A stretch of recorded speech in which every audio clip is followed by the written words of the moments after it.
people are not very happy that there was a video of Jenna Ortega, who is very famous now because of the Scream series and is obviously Wednesday Addams. Well, she was caught smoking outside of a building, and people were like losing their mind. They're like saying it's fake. I kid you not, they're like deep fake. This is the problem, Ian. We're now in a world where anytime something bad happens to anyone or somebody does something wrong, a bunch of people are going to come out and just say like, nope, not real. That's what Andrew Tate in that interview with the BBC, she was like, you said this. And he was like, no, I didn't say that. And she was like, we have a transcript of you saying it. He's like, no, you heard me say that on the internet somewhere. It doesn't mean I said it. I'm like, well, what are you saying, Andrew? They should be able to prove, like they should be able to pull up the actual... But he was implying that the video itself was a deep fake. Oh, or that it may have been a deep fake of him saying it, but it was like obviously him saying it on video. It's like, and the funny thing about the Andrew Tate thing is that actually when all the stuff with Andrew Tate came out and he got arrested, it showed how malleable our reality is, because you would go and go to a comment section on a YouTube short that was talking about it, and somebody would be like, was he arrested? And you'd get 50 comments saying, yes, he was actually arrested. 50 comments saying, no, this is an old arrest. He hasn't been arrested right now. He's free. And of course, they're saying it with all the certainty in the world. Mm-hmm. So it's like, how real is anything we're seeing these days? It's so easy to like, nobody in the right mind has the time to check the accuracy of 50 different responses for something that's told to them on social media. So it's like, how many times are you gonna, you ask a question, is the sky blue? How many yeses are you going to take? There it is, second crisis party. The bullet scared everyone. Like, how many times do you have to hear somebody say yes, the sky is blue, before you accept it as fact? How many times? Yeah. Oh, or let me rephrase. If you go to a site and you say, is the sky green? And 10 people say yes, because let's face it, it's the internet. There's at least 10 people that would probably say that to you. And that's on a non-controversial issue. How many times do you have to hear somebody say something like that before you just accept it as true? If I can get to 3 segregated environments and hear like 5 people in each environment say it, I'll start to think it's corroboration. See? Like, as I'm saying. And that's something that can be very easily drummed up on the internet, no problem. So, but the point here is that fans these days are getting a little bit uppity about what they think they're entitled to from celebrities. We talked about, like, I think there's an argument to be made that, like, when we talk about what can we expect from these companies that are making movies? Like, look, we're the one paying for this. We want movies, like, we don't want Disney remakes. We want you to make original movies. Right? So is that fan entitlement any more than it is we want this celebrity to act this way? So why do you think it bothers them that she's smoking? Because they're having their image of who this person was, which is directly correlating to characters she's played, mm-hmm. and cherry-picked appearances she's done on red carpet. More specifically, like, what about smoking? What about smoking is wrong in their opinion? It's not like, oh, she was seen eating at McDonald's and we're mad about it. It's They'd probably be mad about that too. Yeah, but we're not hearing about it. They're specifically mad that she is smoking, and why is that? Does it break the illusion? If she was vaping, would it be better? Yeah, maybe, that's a very good question. I'm being totally serious. Like, I get that someone is mad at her about something, but why is this action in particular? And I say, why do you care at all? I mean, my stance is like, don't worship any celebrity. Sure, but if you're worshiping them, why does the fact that she's smoking a cigarette bother you? Yeah, maybe because she's got big teeth, and this is going to make them brown over the years, and they're like, no, don't ruin my favorite thing about you, which is your front teeth. She's got a lot of money. She can pay for teeth whitening, right? Yep. True. I mean, like, it's really funny because then, like, people are like, Brett loves Tom Cruise. I'm like, yeah, but I wouldn't give a crap if he smoked cigarettes or did stuff I didn't approve of. Is it okay if Tom Cruise smoked cigarettes and it's not okay for Jenna Ortega to? I bet it's because she has a huge fan base of kids that follow her. Yeah, and that's seriously what I'm wondering. Like 14, 13, 12. Also, they think of her as being a high school age kid because she plays Wednesday. Yeah. They think it's wrong that she is smoking the same way that they were mad when Miley Cyrus took her clothes off and twerked, because her following is young. Mm-hmm. And then there's people that, like, the second comment down says deep fake. No way this is real. Where did you find this? And like, there's multiple people saying that here. Fake.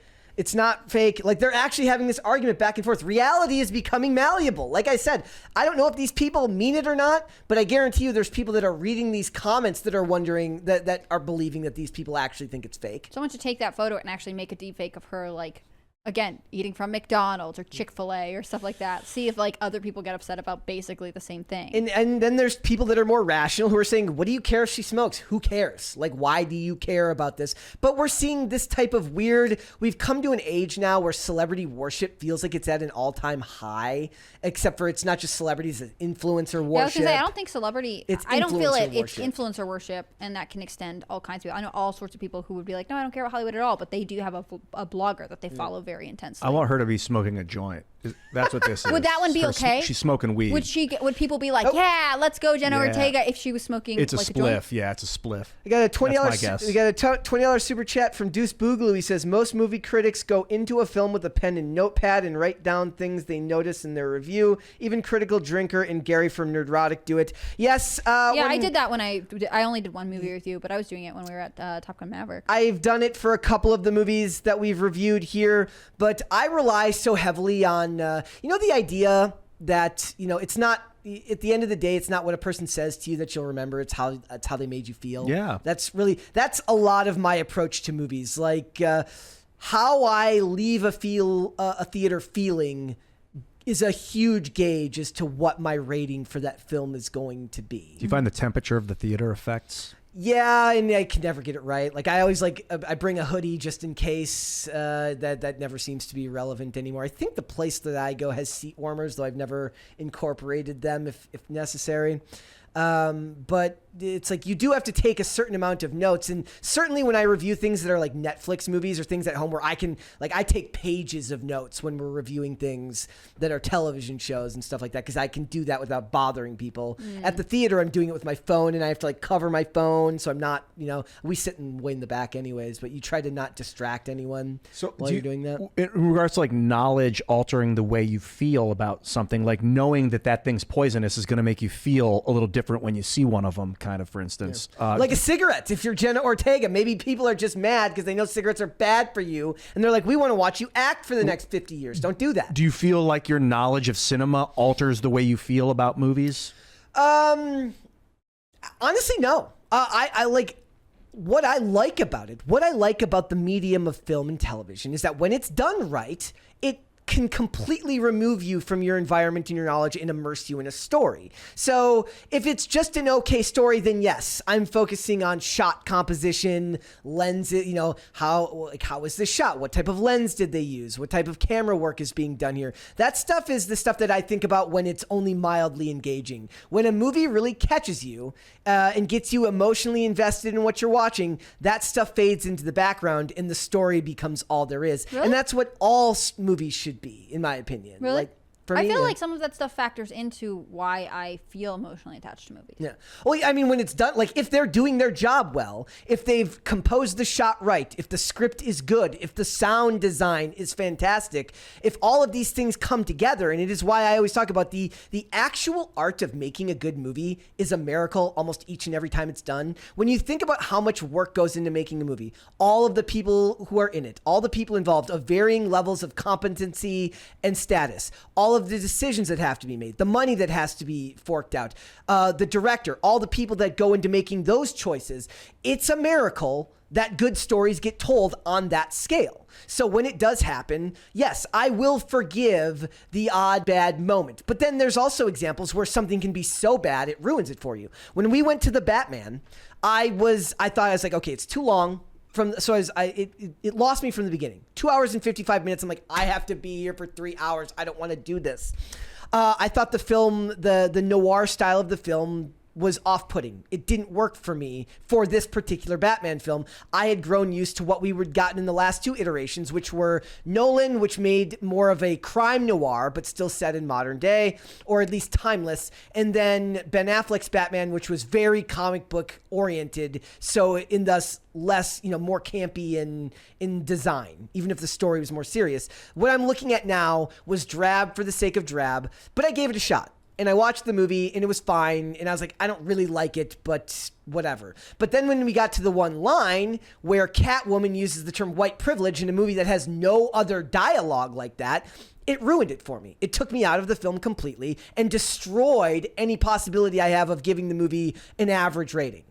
at that point, it ruined it for me. So one bad mistake cost the experience. I'm looking at Batman's costume from the Batman. I'm thinking, like, if aliens saw us and they're like, these humans, they worship one of their own that wears a plastic bat costume that looks like a poor image of a bat or something. Like, it's a really stupid looking costume. But to be fair, it's supposed to be like that because that's his first costume before he's really come into the role of Batman. So he's like, that's his first go around. The idea that a human would dress up in a plastic costume as a bat and move around is like, what are you doing, humans? Like, this is what you're focused on right now? There's great psychology behind, the shattered spirit of a kid who lost his parents as a child, who dresses up as an alter ego to fight crime. I think there's actually a great story to be told there, but I don't know if aliens would have any desire to like to identifying with the bat. I feel like that's getting old. Maybe you should just have a round helmet. No. There's there's actually Photoshop like montage, like collages of what Batman looks like without the ears. It's awful. Like, Google it. It looks like, super weird. Google Batman without the ears. It's terrifying. Have they done it before? They've never done it for a movie, but people Photoshop out the ears, and if you look at it, it's really the only one I remember is the conversation about the nipples. Like, what's his name's costume have nipples? And like that Clooney and super weird. Yeah, Batman without the ears looks horrible. Yeah, see, it's not good. So I'm saying, like, there's so many choices and so much nuance and so much minutia that goes into getting a movie made that when they come out well, it's amazing. When they come out really well, it's borderline a miracle. So when I can go to a theater, and that's another reason why theaters are beneficial for this, is because you are in an immersive experience, meaning the screen is very large, the sound is overwhelming, and I can get lost in it. And I love that. I love that feeling. And how I feel about the process of making movies doesn't come into it as much, though I understand why it does for other people. Cool. I don't know. But back to what we were talking about. So for Ortega getting high. For Ortega getting high. We don't want them to do this. But we see the same type of celebrity worship with Taylor Swift now.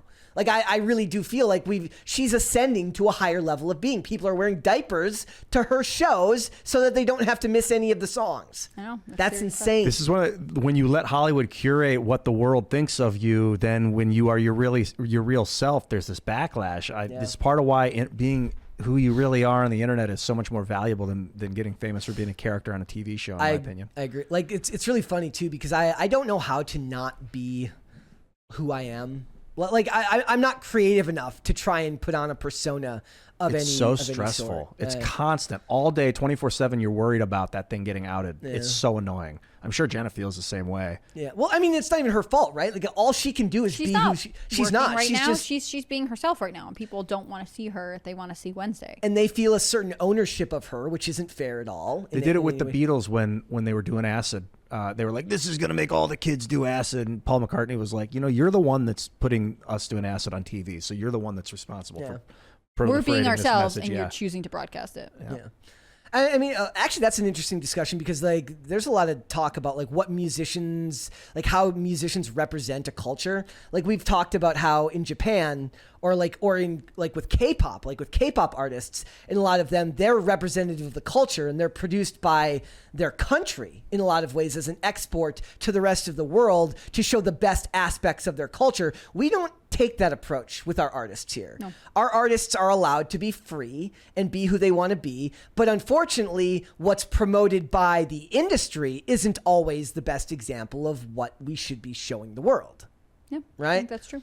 And you can't really do anything about that. The corporations have all the money, all the power, all the ability to push the messages they want. American pop culture tends to love the semi-train wreck spectacle, right? They love the person who's sort of like getting into screaming fights with their friends over drinks in this reality TV show, or they, remember the like Paris Hilton, Lindsay Lohan, that day and age of pop culture when the thing to do was like be photographed slightly too intoxicated coming out of a nightclub, or like maybe like have a paparazzi trying to photograph you in an inappropriate situation. Like, now you can look back and be like, that's crazy that we wanted people to act this way to get that image. On the other hand, we love the voyeurism of looking into someone whose lifestyle is just over the top to us. Sarah Silverman said that. She said that she had to apologize to Paris Hilton and Nicole Richie for saying that she used to rip on them back in the day. But I'm like, why are you apologizing to them? They promoted that image. And it was a mutual relationship at that point. Yeah. Sarah Silverman had content,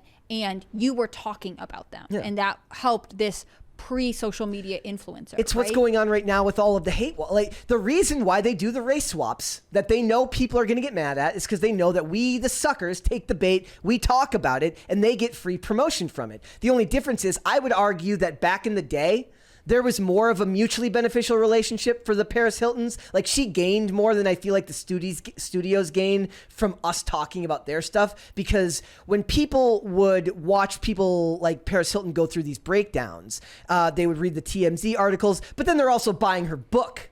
When her book comes out, people are now watching us talk about these Disney movies that suck, but they're not also going to see the movie. And back in the day, pre-Instagram, I mean, this is like, when I'm talking about the early 2000s, what was the social media? MySpace? Like, there really wasn't that much. The Kardashians are really credited with being the first reality TV stars to blend onto social media. There was an ecosystem in all of their businesses where they built these big followings on Instagram, on Twitter, on whatever it is, where they also sold their products. And when you were in the off season of their reality TV show, you could keep up with them there. Yeah. And so you're constantly having a way to have exposure. But with social media, you control it yourself. Instead of having to call the paparazzi and hope they'll show up and publish your picture, you can just post your own slightly intoxicated Instagram live story. And then TMZ will then cover that, and then you can take it down if you want to. You know what I mean? Like, there is a more direct from influencer to consumer relationship right now. Yep. Also, Flash could be the second greatest superhero film of all time. I think that's the full name.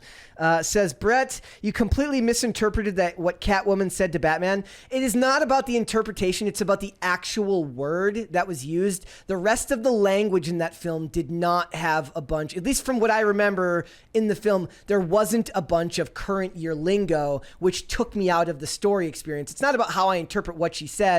I don't really care about what she said. I care that the word felt very 2022 in a movie that's not really set in that time period, or at least is set in a period that's supposed to feel more timeless. I felt that it was a bad line that needed to be removed. So that's my interpretation of that. I do agree with you that right now they don't need the paparazzi the same way that they used to in a lot of ways. And so for her, like, does Jenna Ortega benefit from this? I don't really think she benefits from it, but I don't think it hurts her long term anyways. I do think that there's a certain amount of tunnel vision also in these worlds right now. Like, there's I was watching a video yesterday, they were talking about, like, there's a YouTube tunnel vision of sorts. Like, people are worried about, like, the Flash is projected to only make like $70 million opening weekend, and they're like, because of Ezra Miller. I'm like, no, I don't think. I was like, does the average person know that who Ezra Miller is, or what's going on? No, that's the excuse. It probably was never going to make that much. Yeah, like they might know, like, oh, he maybe he got in trouble, or like they might have seen something from it somewhere, but I don't think that they're paying attention to it obsessively the way that people in this space have to pay attention to it because they talk about it for work, or likely like people who are paying very close attention to Jenna Ortega may be more affected than people who just like the show Wednesday but don't really care about what she does in her off time. Yeah. Thanks for watching. Listen to full episodes of Pop Culture Crisis on Spotify. Keep up with us on social media and make sure you subscribe and ring that bell so you never miss the show. Bye, guys.